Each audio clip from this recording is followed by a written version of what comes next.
Assalamualaikum warahmatullahi wabarakatuh. Selamat pagi anak-anak semua. Semoga kamu semua dalam keadaan sehat walafiat, tidak kurang sesuatu apapun, dan terhindar dari wabah yang melanda dunia saat ini. Kembali kita berjumpa dengan pembelajaran budaya adat alam Minangkabau.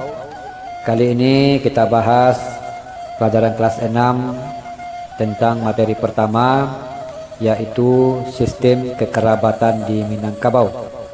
Mudah-mudahan kamu dapat mengambil kesimpulan tentang sistem kekerabatan di ranah Minang dan mampu membandingkan dengan sistem kekerabatan dari daerah lain di luar Provinsi Sumatera Barat.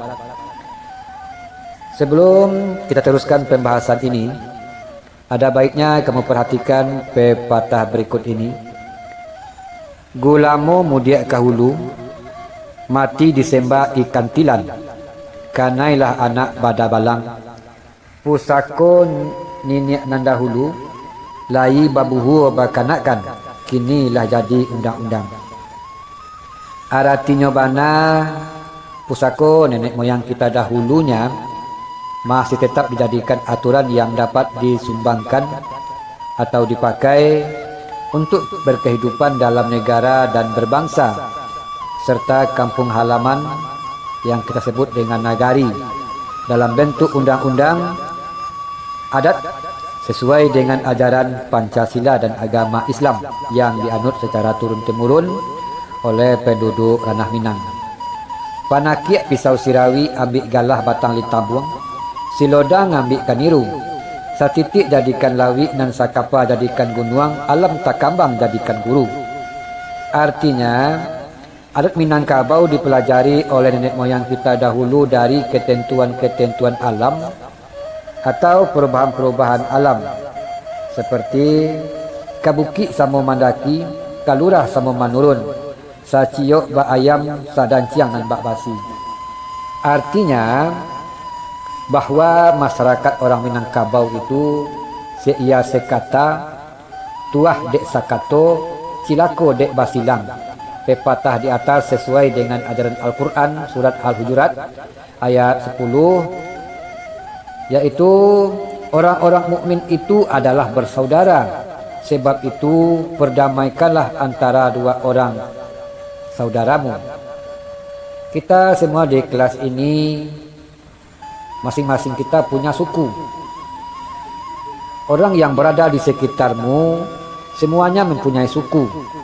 Bisa jadi mereka bersuku Caniago, Kotopiliang dan sebagainya.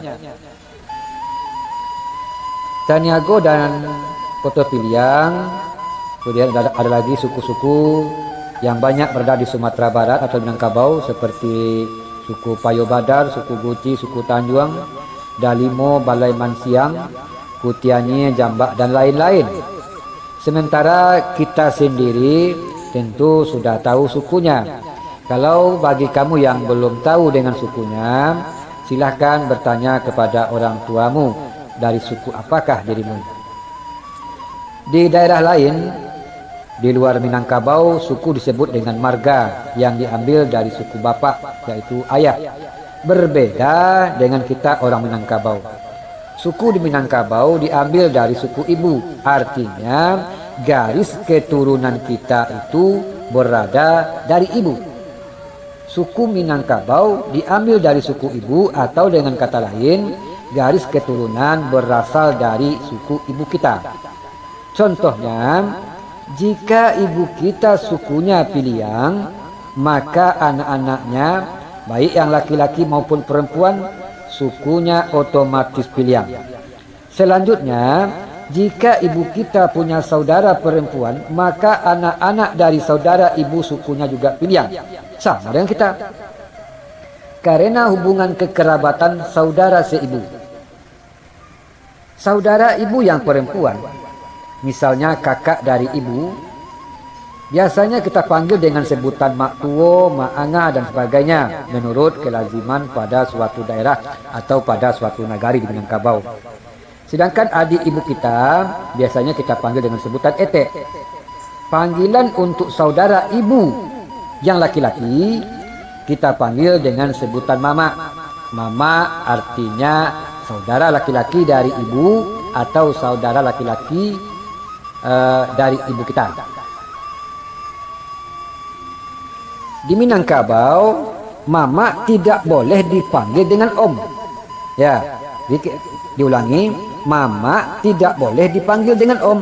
Yang lazim pada saat ini, yang imbasnya terkena dari globalisasi, mamanya dipanggil dengan om, harap itu dirubah. Karena panggilan om ini lazim untuk sebutan panggilan di luar daerah kita Minangkabau. Nah, bagi yang berada di Sumatera Barat atau di Minangkabau disebut dengan mama. Sistem kekerabatan ini telah berlangsung sejak zaman nenek moyang kita dahulu sampai dengan zaman kita sekarang ini. Setiap individu akan melihat dirinya sebagai keturunan ibu dan neneknya tanpa melihat asal usul keturunan bapaknya.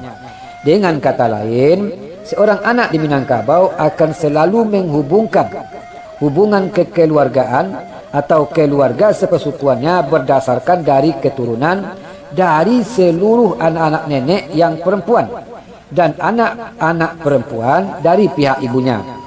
Coba kamu perhatikan pepatah adat Minangkabau berikut ini. Kato patatah caro Minang, patitih luhak nantigo, turun dari Datuk Parpatih nan Sabatang menjadi Kato Pusako. Artinya, ajaran adat yang disusun Datuk Parpatih nan Sabatang ini merupakan ajaran adat yang menjadi pusako orang Minangkabau sampai saat ini. Dan aturan yang telah ditetapkan tersebut tidak akan pernah berubah sampai kapanpun, seperti disebutkan dalam pepatah adat berikut ini. Tak lakang dek paneh, tak lapuak dek hujan, dianjak tak layu dibubui indak mati. Jadi yang dimaksud dengan sistem kekerabatan adalah hubungan yang teratur antara seseorang dengan orang lain. Atau dengan kata lain, hubungan kita dengan orang-orang yang mempunyai hubungan keturunan dari garis keturunan pihak perempuan atau ibu. Lazim juga disebut dengan kekerabatan matrilineal. Sementara daerah di luar Minangkabau umumnya memakai sistem kekerabatan patrilineal atau garis keturunan dari pihak laki-laki atau bapak. Pepatah adat kita mengatakan lain lubuk, lain ikannya, lain padang, lain belalangnya, lain nagari, lain pulau adatnya. Berikut kita coba uraikan salah satu ranji atau silsilah keturunan menurut garis keturunan ibu. Nenek perempuan mempunyai saudara laki-laki satu. Yang laki-laki itu disebut dengan sebutan mama. Nah, kemudian nenek ini melahirkan 4 orang anak, 2 perempuan dan 2 laki-laki. Yang perempuan, anak nenek tadi, akan melahirkan juga, masing-masingnya memiliki keturunan. Yang laki-laki disebut dengan mama, yang ibunya, yang satu nenek tadi disebut mak tuo atau etek. Nah, itu silsilah di ranah Minang. Ranji atau silsilah menggambarkan bahwa nenek perempuan kita itu mempunyai anak. Anaknya nanti akan melahirkan pula anak-anak, baik laki-laki maupun perempuan. Yang laki-laki akan dipanggil dengan mama, sedangkan yang perempuan ada yang dipanggil dengan mak tuo atau etek. Karena kita memakai sistem garis keturunan dari ibu yang lazim disebut dengan sistem matrilineal, maka garis keturunan dari pihak anak yang laki-laki nenek terputus. Sedangkan dari garis ibu akan berlanjut secara terus-menerus. Kata matrilineal menurut para ahli berasal dari 2 kata, yaitu matri dan lineal. Matri artinya ibu, lineal artinya garis. Demikian juga dengan patrilineal. Patri artinya bapak, lineal artinya garis. Dalam sistem kekerabatan matrilineal terdapat 5 unsur yang paling dominan, yaitu yang pertama garis keturunan menurut ibu, Yang kedua, perkawinan harus dengan kelompok lain. Artinya di luar kelompoknya sendiri atau di luar sukunya, yang disebut dengan eksogami. Yang ketiga, ibu memegang peranan sentral dalam pendidikan, pengamanan kekayaan dan kesejahteraan keluarga. Artinya seorang ibu memegang kunci bilik dalam. Yang keempat, harta pusaka diwariskan oleh mama kepada kemenakannya atau anak-anak dari saudara perempuannya.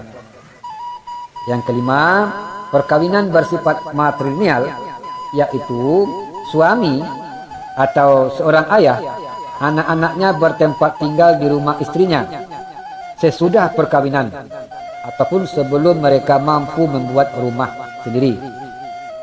Artinya, seorang suami setelah dia menikah akan tinggal di rumah istrinya.